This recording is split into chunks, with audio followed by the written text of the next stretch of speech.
Hello everybody, my name is Ryan and my channel is Endless Journey. So today I've decided to finally make a video that I've been considering making for a long time. But just watching my friend's video, and I guess that inspired me to make this one. So before I begin explaining how it is that I was able to see aura, I just want to give you a little background. So this story is from when I was about 20 years old. I'm 43 now. It was a long time ago. I've thought about it so much.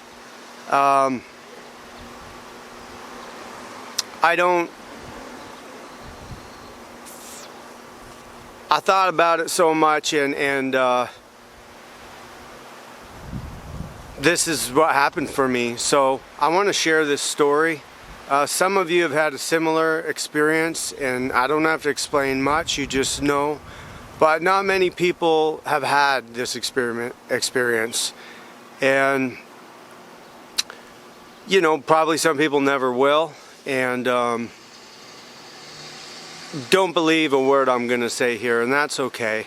Quite often in these videos, I speak from the perspective that people are clicking on this video because they're curious, but they already have decided, you know, what's what and what they think, and they just, don't know why somebody would listen to me explain my story if they weren't open-minded, but people do that.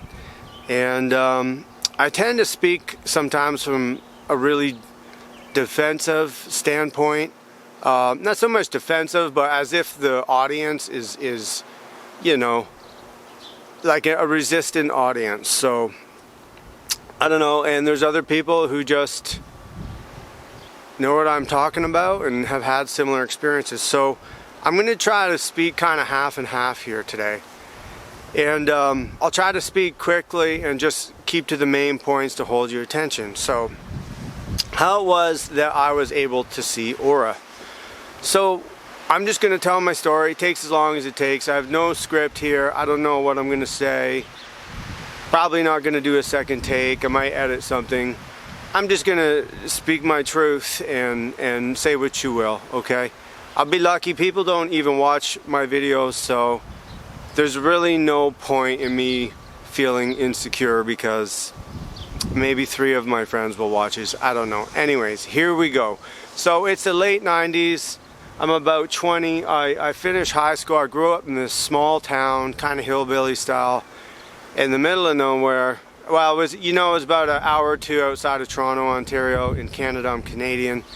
And it's a small town, and it was known for basically farming and factories. So I finished high school, and I didn't get accepted to college or university. I don't know. I just went in and took a factory job, and I got an afternoon shift, and I just made this one part over and over again 250 times every night. And the guys I work with were kind of just, I don't know what they were doing with their life, but there was kind of drunks there and rednecks, and just, you know, maybe they were good people in their own way, but I just didn't really relate to them. And I was working afternoons Monday to Friday. I got in this real nasty funk. And in Canada, when January hits, it's dark and wintry, and I was really bummed out, and I realized that, but I had some debts to pay, so I had to keep my job. So I had to find some things to do to cheer me up. So forgive this intro story, by the way. So I heard that I knew that there was a gym to go to downtown. So I'm like, well, I have the days off. I'm going to start lifting weights, blah, blah, blah. One thing leads to another. If somebody says to me, there's a martial arts dojo, like training facility, upstairs at the gym, why don't you go to that? That's pretty cool. So I go there one day, I knock on the door. This is before cell phones and all that. Where you had to go and like physically go and visit people for the most part. And I go and I meet them, and I don't remember the exact interaction, but it turned out they were like Kung Fu, Shaolin Kung Fu, and the sensei, he was also into boxing, and anyways, it sounded pretty cool, so I go, and there were not very many day students, and I had some really one-on-one instruction, but after only a couple classes, they explained to me that they were really into internal martial arts, internal energy, and so it was hard Qigong and soft Qigong. Hard Qigong, I'll start by saying, is what the Shaolin Monks, you see these monks that break boards and you know, stand on their head and balance on their stomach on spears and stuff. They build up, they do these exercises to build up energy, qi, to make them be able to perform these stunts. And then the soft Qigong is like self-restorative, so you're building up this energy and then putting it back into yourself for the purpose of healing your muscles, your joints, your stomach. It's for self-preservation. But anyways, we would do all these, and I'd never heard about that before, and I was always intrigued of kind of metaphysical stuff like this. So I became very interested, and then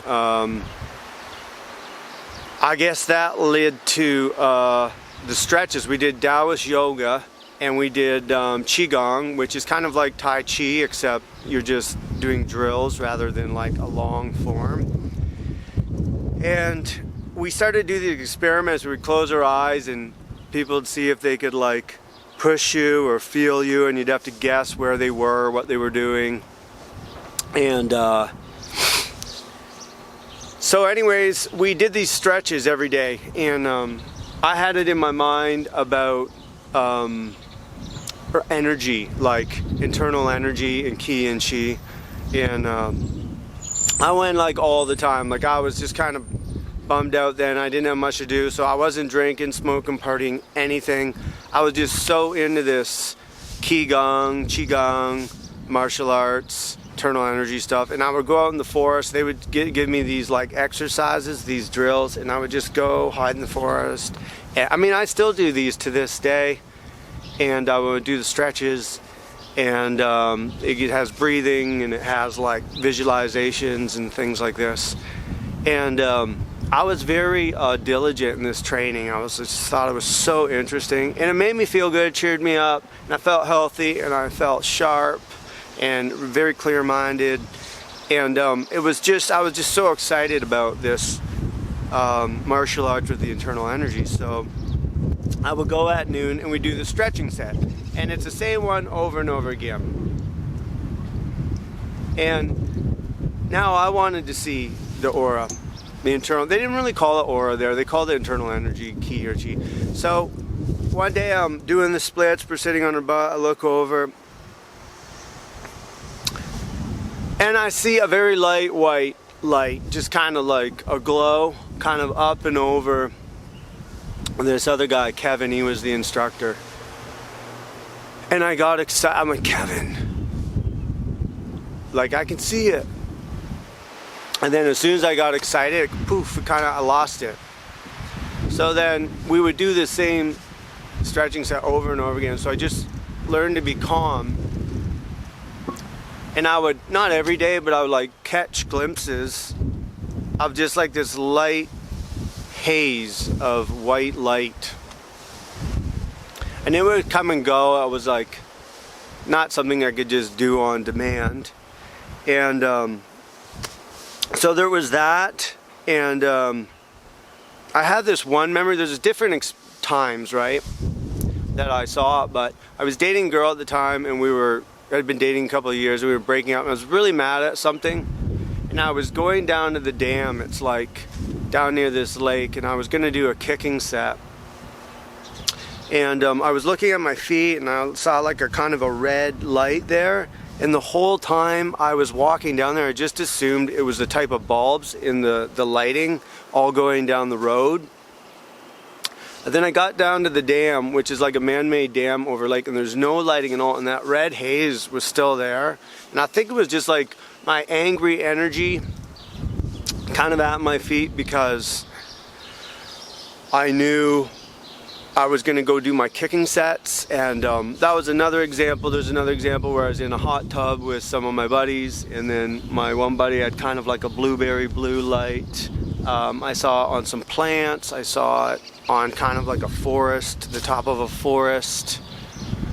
And I really didn't see it that many times. I have no idea what the number is, but I began to feel it too. I would have just like no visuals, just like feeling sensations. Like I could feel when somebody was like coming around the corner or standing near to me or something. But the time I remember the most is I've quite often over the years I wear a quartz necklace, and my aunt's friend had given me a clear quartz necklace, and I was doing that same stretch that I first ever saw, or on splits on my butt leaning forward, and I hadn't seen it for a long time. I moved to college and I got into college and moved away, and I still did my stretches, but I was not nearly as diligent. And one day, just unexpectedly, I just bent over and I was just nice and calm, breathing deeply, and I saw this like unmistakable white light around my crystal quartz. So that was probably the best time I ever saw it, but it's gone now. I lost it when I went to college. I started drinking again and just not doing my exercises, and I'm just not a natural. Like, apparently some people are naturals and they just see it, and they've seen it since they were children. But I really have to work towards mine, and I don't know if I'll ever see it again, and that's fine. I don't need to see it.